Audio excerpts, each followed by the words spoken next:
ರಾಜಭವನವನ್ನ ತಲುಪಿದೆ ಸಿಟಿ ರವಿ ಪ್ರಕರಣ. ಸಿಟಿ ರವಿಗೆ ರಾಜ್ಯಪಾಲರಿಂದ ಬುಲಾವ್ ನೀಡಲಾಗಿದೆ.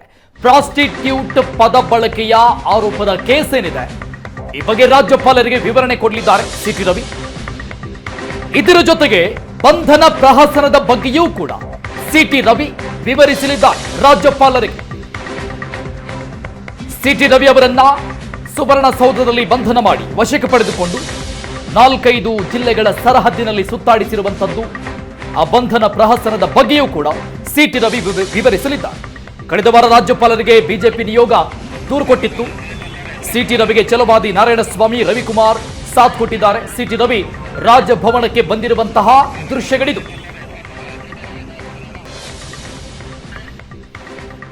ಇನ್ನಷ್ಟು ಡೀಟೇಲ್ಸ್ ಕೊಡ್ತಾರೆ ನಮ್ಮ ಪ್ರತಿನಿಧಿ ನಂದೀಶ್ ಸಂಪರ್ಕದಲ್ಲಿದ್ದಾರೆ. ನಂದೀಶ್, ಕಳೆದ ವಾರ ರಾಜ್ಯಪಾಲರಿಗೆ ಬಿಜೆಪಿ ನಿಯೋಗ ಈ ಸಂಬಂಧಪಟ್ಟಂಗೆ ದೂರು ಕೊಟ್ಟಿತ್ತು, ಹೀಗೆಲ್ಲ ಆಯಿತು ಅನ್ನುವಂಥದ್ದನ್ನ ವಿವರಿಸಿತ್ತು. ಈಗ ಖುದ್ದು ಸಿಟಿ ರವಿ ಅವರೇ ರಾಜ್ಯಪಾಲರನ್ನ ಭೇಟಿ ಆಗೋದಕ್ಕೆ ಹೋಗ್ತಾ ಇರುವಂತದ್ದು. ಏನಾಗ್ತಿದೆ ಸದ್ಯದ ಬೆಳವಣಿಗೆ?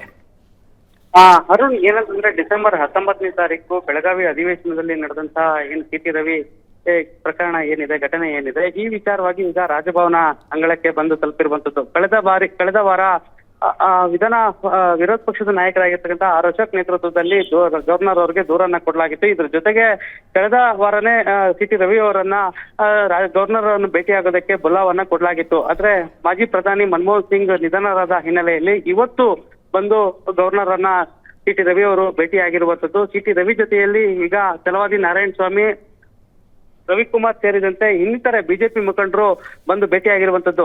ಅಂದ್ರೆ ಈ ಒಂದು ಪ್ರಕರಣದಲ್ಲಿ ಏನು ಆಯ್ತು, ಅವರ ಬಂಧನ ಪ್ರಹಸನ ಏನಾಯ್ತು, ಇಡೀ ಪ್ರಕರಣದ ಬಗ್ಗೆ ವಿವರಣೆಯನ್ನ ರಾಜ್ಯಪಾಲರಿಗೆ ಸಿಟಿ ರವಿ ಅವರು ಕೊಡ್ತಾ ಇರುವಂತದ್ದು. ಅಂದ್ರೆ ಇಡೀ ರಾತ್ರಿ ಅವರನ್ನ ಸುಮಾರು 3-4 ಜಿಲ್ಲೆಗಳಲ್ಲಿ ಸುತ್ತಾಡಿಸಿರುವಂತದ್ದು. ಸುಮಾರು 400-500 ಕಿಲೋಮೀಟರ್ನಷ್ಟು ಪೊಲೀಸರು ಸುತ್ತಾಡಿಸಿ ಅವ್ರನ್ನ ಬಿಡುಗಡೆ ಮಾಡಿರುವಂತದ್ದು. ಇಡೀ ಘಟನೆಯ ಬಗ್ಗೆ ವಿವರಣೆಯನ್ನ ರಾಜ್ಯಪಾಲರಿಗೆ ಕೊಡ್ತಾ ಇರುವಂತದ್ದು. ಈಗಾಗಲೇ ಒಂದ್ ಕಡೆ ರಾಜ್ಯ ಸರ್ಕಾರ ಸಿಐಡಿ ತನಿಖೆ ನಡೆಸೋದಕ್ಕೆ ಈಗಾಗಲೇ ಸರ್ಕಾರ ಆದೇಶ ಮಾಡಿರುವಂತದ್ದು.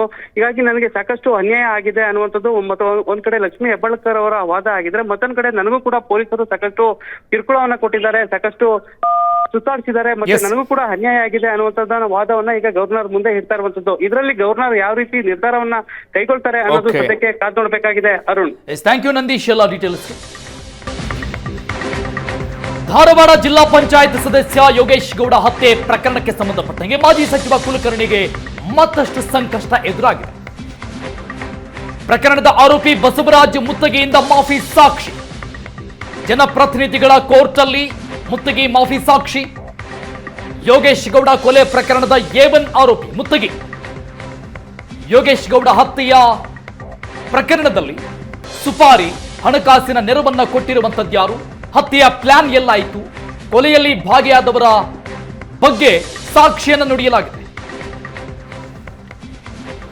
ಇನ್ನಷ್ಟು ಡೀಟೇಲ್ಸ್ ಕೊಡ್ತಾರೆ ನಮ್ಮ ಪ್ರತಿನಿಧಿ ಗುರುರಾಜ್ ಸಂಪರ್ಕದಲ್ಲಿದ್ದಾರೆ. ಗುರುರಾಜ್, ಹೈಕೋರ್ಟ್ ಅಲ್ಲಿ ಮಾಫಿ ಸಾಕ್ಷಿಯನ್ನ ತೆಗೆಯಲಾಗಿತ್ತು ಆರಂಭದಲ್ಲಿ, ಅದು ಒಂದು ರೀತಿಯಾಗಿ ಪ್ಲಸ್ ಆಗಿತ್ತು ವಿನಯ್ ಕುಲಕರ್ಣಿಗೆ. ಅಂದ್ರೆ ಪ್ರೊಸೀಜರ್ ತಪ್ಪಾಗಿದೆ ಅನ್ನುವಂತ ಅಭಿಪ್ರಾಯವನ್ನ ಹೈಕೋರ್ಟ್ ಪಟ್ಟಿತ್ತು. ಫೈನಲ್ ಈಗ ಮಾಫಿ ಸಾಕ್ಷಿಯನ್ನ ತೆಗೆದುಕೊಂಡಿರುವಂತದ್ದು, ಆ ಪ್ರೊಸೀಜರ್ ಎಲ್ಲ ಕರೆಕ್ಟ್ ಆದ ನಂತರದಲ್ಲಿ. ಸೊ ಎಷ್ಟರ ಮಟ್ಟಿಗೆ ಕ್ರೂಷಿಯಲ್ ಆಗುತ್ತೆ ವಿನಯ್ ಕುಲಕರ್ಣಿಗೆ? ಅರುಣ್, ಏನಂತ ಹೇಳಿದ್ರೆ ಧಾರವಾಡದ ಜಿಲ್ಲಾ ಪಂಚಾಯತಿ ಸದಸ್ಯ ಯೋಗೇಶ್ ಗೌಡ ಹತ್ಯೆ ಪ್ರಕರಣದಲ್ಲಿ ಸತತ 7-8 ವರ್ಷಗಳಿಂದ ಕಾನೂನು ಸಂಘರ್ಷ, ಹೋರಾಟ ನಿರಂತರವಾಗಿ ನಡೀತಾ ಇದೆ. ಪ್ರಕರಣ ಸಿಬಿಐಗೆ ಹೋದ ನಂತರ ಸಾಕಷ್ಟು ಹೊಸ ಅಪರಾಧಿಗಳು ಈ ಕೊಲೆ ಪ್ರಕರಣದಲ್ಲಿ ಬಂಧನಕ್ಕೊಳಪಟ್ಟರು. ಅದಾದ ಬಳಿಕ ಕೂಡ ಬಸವರಾಜ ಮುತ್ತಗಿ ವಿಚಾರಣೆ ವೇಳೆ ಸಾಕಷ್ಟು ಮಾಹಿತಿಯನ್ನ ಹೈಡ್ ಮಾಡ್ತಾ ಇದ್ದ. ಆದ್ರೆ ಯಾವಾಗ ಆತನ ಲೈಫ್ಗೆ ಪೆಟ್ಟಿದೆ ಅಂತ ಗೊತ್ತಾಯ್ತು, ಆತ ನೇರವಾಗಿ ನ್ಯಾಯಾಲಯಕ್ಕೆ ಬಂದು ಅರ್ಜಿಯನ್ನ ಹಾಕೊಂಡಿದ್ದ. ಇಲ್ಲ, ಯೋಗೇಶ್ ಗೌಡ ಹತ್ಯೆ ಪ್ರಕರಣದಲ್ಲಿ ತನ್ನ ಪಾತ್ರ ಸೇರಿದಂತೆ ತನಗೆ ಯಾರೆಲ್ಲ ನೆರವು ಕೊಟ್ಟರು, ಯಾರ ತಂಡದೊಂದಿಗೆ ತನ್ನ ಒಂದು ಹತ್ಯೆಯನ್ನ ಅಂತ್ಯ ಮಾಡಿದ್ವಿ, ಹತ್ಯೆಯಲ್ಲಿ ಭಾಗಿಯಾದ್ವಿ, ಇದಕ್ಕೆ ಆರ್ಥಿಕ ನೆರವು ಕೊಟ್ಟವ್ರು ಯಾರು, ಯಾವ ರೀತಿ ಪ್ಲಾನ್ ಆಗಿತ್ತು, ಇದಕ್ಕೆ ಯಾಕೆ ಇನ್ವಾಲ್ವ್ಮೆಂಟ್ ಆಗಿದ್ದಾರೆ, ಎಲ್ಲ ಸತ್ಯವನ್ನ ನ್ಯಾಯಾಲಯದ ಮುಂದೆ ಹೇಳ್ಬೇಕು ಅನ್ನೋ ಕಾರಣಕ್ಕಾಗಿ ಆತ ನ್ಯಾಯಾಧೀಶರ ಮುಂದೆ ಅರ್ಜಿಯನ್ನ ಹಾಕೊಂಡಿದ್ದ. ಆರಂಭದಲ್ಲಿ ಹಿನ್ನಡೆ ಆದ್ರೂ ಕೂಡ ಅಂತಿಮವಾಗಿ 306 ಮತ್ತು 307 ಅಡಿಯಲ್ಲಿ ಆತ ಅಪ್ರೂವಲ್ ಆಗ್ಲಿಕ್ಕೆ ನ್ಯಾಯಾಲಯ ಅನುಮತಿಯನ್ನ ಕೊಟ್ಟಿತ್ತು. ಇವತ್ತು ಆತ ತನ್ನ ಸಾಕ್ಷಿಯನ್ನ ದಾಖಲಿಸಿದ್ದಾನೆ. ಬೆಂಗಳೂರಿನ ಕೋರ್ಟ್ ಹಾಲ್ 82 ನಲ್ಲಿ ಇವತ್ತು ನ್ಯಾಯಾಧೀಶರು ಬಸವರಾಜ್ ಮುತ್ತಗಿಯ ಹೇಳಿಕೆಯನ್ನ ದಾಖಲಿಸುವಂತ ಒಂದು ಕೆಲಸವನ್ನ ಮಾಡಿದ್ರು. ಸತತ 1 ಗಂಟೆಗಳಿಂದಲೂ ಕೂಡ ಆತ ಸಾಕ್ಷಿ ಹೇಳಿಕೆಯನ್ನ ದಾಖಲಿಸುವಂತ ಒಂದು ಕೆಲಸವನ್ನ ಮಾಡ್ತಾ ಇದ್ದಾನೆ. ಇದನ್ನ ತಡೆಯುವಂತ ನಿರಂತರ ಪ್ರಯತ್ನಗಳು ವಿನಯ್ ಕುಲಕರ್ಣಿ ಮತ್ತು ಆತನ ತಂಡದಿಂದ ನಿರಂತರವಾಗಿ ನಡೀತಾ ಇತ್ತು. ಆದ್ರೆ ಅಂತಿಮವಾಗಿ ಬಸವರಾಜ ಮುತ್ತಗಿ ನ್ಯಾಯಾಧೀಶರ ಮುಂದೆ ಈಗ ಸಾಕ್ಷಿ ಹೇಳಿಕೆಯನ್ನ ದಾಖಲಿಸಿದ್ದಾನೆ. ಸಹಜವಾಗಿ ಈ ಕೊಲೆ ಪ್ರಕರಣದ A1 ಆರೋಪಿಯಾದಂತಹ ಬಸವರಾಜ್ ಕುತ್ತಿನೇ ಅಪ್ರಲವಾಗಿರೋದ್ರಿಂದ ಸಾಕಷ್ಟು ಜನರಿಗೆ ಸಂಕಷ್ಟವನ್ನ ತಂದದ್ದು. ವಿಶೇಷವಾಗಿ ವಿನಯ್ ಕುಲಕರ್ಣಿಗೆ ಈ ಪ್ರಕರಣದಲ್ಲಿ ಅಂದ್ರೆ ಈಗಾಗಲೇ ಸಲ್ಲಿಸಿರುವಂತಹ ಚಾರ್ಜ್ ಶೀಟ್ ಮೇಲೆ ಸಾಕಷ್ಟು ದೋಷಾರೋಪವನ್ನ ಮಾಡಲಾಗಿತ್ತು. ಅದರ ಮತ್ತೆ ಬಸವರಾಜ್ ಕುತ್ತಿಯ ಸಾಕ್ಷಿ ಹೇಳಿಕೆ ಸಾಕಷ್ಟು ತೊಂದರೆಯನ್ನ ತಂದೊಡ್ಬಹುದು ಅನ್ನುವಂಥದ್ದು ಕಾನೂನು ತಜ್ಞರ ಅಭಿಪ್ರಾಯ ಆಗಿದೆ. ಅಷ್ಟೇ ಅಲ್ಲ, ಕೆಲ ಪೊಲೀಸ್ ಅಧಿಕಾರಿಗಳಿಗೆ ಕೂಡ ಬಸವರಾಜ್ ಮುತ್ತೆ ಹೇಳಿಕೆಯಿಂದ ಹೊಸ ಸಂಕಷ್ಟ ಶುರುವಾಗುವಂತಹ ಸಾಧ್ಯತೆ ದಟ್ಟವಾಗಿದೆ ಅಂತ ಹೇಳ್ಬೋದು. Okay, thank you Gururaj details. Dharwad ಜಿಲ್ಲಾ ಪಂಚಾಯತ್ ಸದಸ್ಯ ಯೋಗೇಶ್ ಗೌಡ ಹತ್ಯೆ ಪ್ರಕರಣಕ್ಕೆ ಸಂಬಂಧಪಟ್ಟಂಗೆ ಮಾಜಿ ಸಚಿವ ಕುಲಕರ್ಣಿಗೆ ಮತ್ತಷ್ಟು ಸಂಕಷ್ಟ ಎದುರಾಗಿದೆ. ಪ್ರಕರಣದ ಆರೋಪಿ ಬಸವರಾಜ್ ಮುತ್ತಗಿಯಿಂದ ಮಾಫಿ ಸಾಕ್ಷಿ. ಜನಪ್ರತಿನಿಧಿಗಳ ಕೋರ್ಟ್ ಅಲ್ಲಿ ಮುತ್ತಗಿ ಮಾಫಿ ಸಾಕ್ಷಿ. ಯೋಗೇಶ್ ಗೌಡ ಕೊಲೆ ಪ್ರಕರಣದ A1 ಆರೋಪಿ ಮುತ್ತಗಿ. ಯೋಗೇಶ್ ಗೌಡ ಹತ್ಯೆಯ ಪ್ರಕರಣದಲ್ಲಿ ಸುಪಾರಿ ಹಣಕಾಸಿನ ನೆರವನ್ನ ಕೊಟ್ಟಿರುವಂತದ್ಯಾರು, ಹತ್ಯೆಯ ಪ್ಲಾನ್ ಎಲ್ಲಾಯಿತು, ಕೊಲೆಯಲ್ಲಿ ಭಾಗಿಯಾದವರ ಬಗ್ಗೆ ಸಾಕ್ಷಿಯನ್ನು ನುಡಿಯಲಾಗಿದೆ.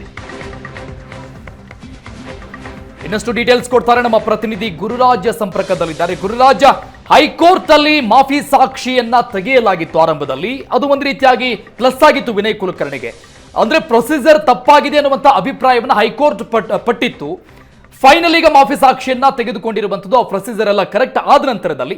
ಸೊ ಎಷ್ಟರ ಮಟ್ಟಿಗೆ ಕ್ರೂಷಿಯಲ್ ಆಗುತ್ತೆ ವಿನಯ್ ಕುಲಕರ್ಣಿಗೆ? ಅರುಣ್, ಏನಂತ ಹೇಳಿದ್ರೆ ಧಾರವಾಡದ ಜಿಲ್ಲಾ ಪಂಚಾಯತಿ ಸದಸ್ಯ ಯೋಗೇಶ್ ಗೌಡ ಹತ್ಯೆ ಪ್ರಕರಣದಲ್ಲಿ ಸತತ 7-8 ವರ್ಷಗಳಿಂದ ಕಾನೂನು ಸಂಘರ್ಷ ಹೋರಾಟ ನಿರಂತರವಾಗಿ ನಡೀತಾ ಇದೆ. ಪ್ರಕರಣ ಸಿಬಿಐಗೆ ಹೋದ ನಂತರ ಸಾಕಷ್ಟು ಹೊಸ ಅಪರಾಧಿಗಳು ಈ ಕೊಲೆ ಪ್ರಕರಣದಲ್ಲಿ ಬಂಧನಕ್ಕೊಳಪಟ್ಟರು. ಅದಾದ ಬಳಿಕ ಕೂಡ ಬಸವರಾಜ್ ಮುತ್ತಿಗೆ ವಿಚಾರಣೆ ವೇಳೆ ಸಾಕಷ್ಟು ಮಾಹಿತಿಯನ್ನ ಹೈಡ್ ಮಾಡ್ತಾ ಇದ್ದ. ಆದ್ರೆ ಯಾವಾಗ ಆತನ ಲೈಫ್ಗೆ ಪೆಟ್ಟಿದೆ ಅಂತ ಗೊತ್ತಾಯ್ತು, ಆತ ನೇರವಾಗಿ ನ್ಯಾಯಾಲಯಕ್ಕೆ ಬಂದು ಅರ್ಜಿಯನ್ನ ಹಾಕೊಂಡಿದ್ದ. ಇಲ್ಲ, ಯೋಗೇಶ್ ಗೌಡ ಹತ್ಯೆ ಪ್ರಕರಣದಲ್ಲಿ ತನ್ನ ಪಾತ್ರ ಸೇರಿದಂತೆ ತನಗೆ ಯಾರೆಲ್ಲಾ ನೆರವು ಕೊಟ್ಟರು, ಯಾರ ತಂಡದೊಂದಿಗೆ ತನ್ನ ಒಂದು ಹತ್ಯೆಯನ್ನ ಅಂತ್ಯ ಮಾಡಿದ್ವಿ, ಹತ್ಯೆಯಲ್ಲಿ ಭಾಗಿಯಾದ್ವಿ, ಇದಕ್ಕೆ ಆರ್ಥಿಕ ನೆರವು ಕೊಟ್ಟವ್ರು ಯಾರು, ಯಾವ ರೀತಿ ಪ್ಲಾನ್ ಆಗಿತ್ತು, ಇದಕ್ಕೆ ಯಾಕೆ ಇನ್ವಾಲ್ವ್ಮೆಂಟ್ ಆಗಿದ್ದಾರೆ, ಎಲ್ಲ ಸತ್ಯವನ್ನ ನ್ಯಾಯಾಲಯದ ಮುಂದೆ ಹೇಳ್ಬೇಕು ಅನ್ನೋ ಕಾರಣಕ್ಕಾಗಿ ಆತ ನ್ಯಾಯಾಧೀಶರ ಮುಂದೆ ಅರ್ಜಿಯನ್ನ ಹಾಕೊಂಡಿದ್ದ. ಆರಂಭದಲ್ಲಿ ಹಿನ್ನಡೆ ಆದ್ರೂ ಕೂಡ ಅಂತಿಮವಾಗಿ 306 ಮತ್ತು 307 ಅಡಿಯಲ್ಲಿ ಆತ ಅಪ್ರೂವಲ್ ಆಗ್ಲಿಕ್ಕೆ ನ್ಯಾಯಾಲಯ ಅನುಮತಿಯನ್ನ ಕೊಟ್ಟಿತ್ತು. ಇವತ್ತು ಆತ ತನ್ನ ಸಾಕ್ಷಿಯನ್ನ ದಾಖಲಿಸಿದ್ದಾನೆ. ಬೆಂಗಳೂರಿನ ಕೋರ್ಟ್ ಹಾಲ್ 82 ನಲ್ಲಿ ಇವತ್ತು ನ್ಯಾಯಾಧೀಶರು ಬಸವರಾಜ್ ಮುತ್ತಿಗೆಯ ಹೇಳಿಕೆಯನ್ನ ದಾಖಲಿಸುವಂತ ಒಂದು ಕೆಲಸವನ್ನ ಮಾಡಿದ್ರು. ಸತತ 1 ಗಂಟೆಗಳಿಂದಲೂ ಕೂಡ ಆತ ಸಾಕ್ಷಿ ಹೇಳಿಕೆಯನ್ನ ದಾಖಲಿಸುವಂತ ಒಂದು ಕೆಲಸವನ್ನ ಮಾಡ್ತಾ ಇದ್ದಾನೆ. ಇದನ್ನ ತಡೆಯುವಂತ ನಿರಂತರ ಪ್ರಯತ್ನಗಳು ವಿನಯ್ ಕುಲಕರ್ಣಿ ಮತ್ತು ಆತನ ತಂಡದಿಂದ ನಿರಂತರವಾಗಿ ನಡೀತಾ ಇತ್ತು. ಆದ್ರೆ ಅಂತಿಮವಾಗಿ ಬಸವರಾಜ್ ಮುತ್ತಿಗೆ ನ್ಯಾಯಾಧೀಶರ ಮುಂದೆ ಈಗ ಸಾಕ್ಷಿ ಹೇಳಿಕೆಯನ್ನ ದಾಖಲಿಸಿದ್ದಾನೆ. ಸಹಜವಾಗಿ ಈ ಕೊಲೆ ಪ್ರಕರಣದ A1 ಆರೋಪಿಯಾದಂತಹ ಬಸವರಾಜ್ ಮುತ್ತಿಗೆ ಅಪ್ರಲವಾಗಿರೋದ್ರಿಂದ ಸಾಕಷ್ಟು ಜನರಿಗೆ ಸಂಕಷ್ಟವನ್ನ ತಂದದ್ದು. ವಿಶೇಷವಾಗಿ ವಿನಯ್ ಕುಲಕರ್ಣಿಗೆ ಈ ಪ್ರಕರಣದಲ್ಲಿ ಅಂದ್ರೆ ಈಗಾಗಲೇ ಸಲ್ಲಿಸಿರುವಂತಹ ಚಾರ್ಜ್ ಶೀಟ್ ಮೇಲೆ ಸಾಕಷ್ಟು ದೋಷಾರೋಪವನ್ನ ಮಾಡಲಾಗಿತ್ತು. ಅದರ ಮತ್ತೆ ಬಸವರಾಜ್ ಕುತ್ತಿಯ ಸಾಕ್ಷಿ ಹೇಳಿಕೆ ಸಾಕಷ್ಟು ತೊಂದರೆಯನ್ನ ತಂದೊಡ್ಬಹುದು ಅನ್ನುವಂಥದ್ದು ಕಾನೂನು ತಜ್ಞರ ಅಭಿಪ್ರಾಯ ಆಗಿದೆ. ಅಷ್ಟೇ ಅಲ್ಲ, ಕೆಲ ಪೊಲೀಸ್ ಅಧಿಕಾರಿಗಳಿಗೆ ಕೂಡ ಬಸವರಾಜ್ ಮುತ್ತೆ ಹೇಳಿಕೆಯಿಂದ ಹೊಸ ಸಂಕಷ್ಟ ಶುರುವಾಗುವಂತಹ ಸಾಧ್ಯತೆ ದಟ್ಟವಾಗಿದೆ ಅಂತ ಹೇಳ್ಬೋದು. Okay, thank you Gururaj details.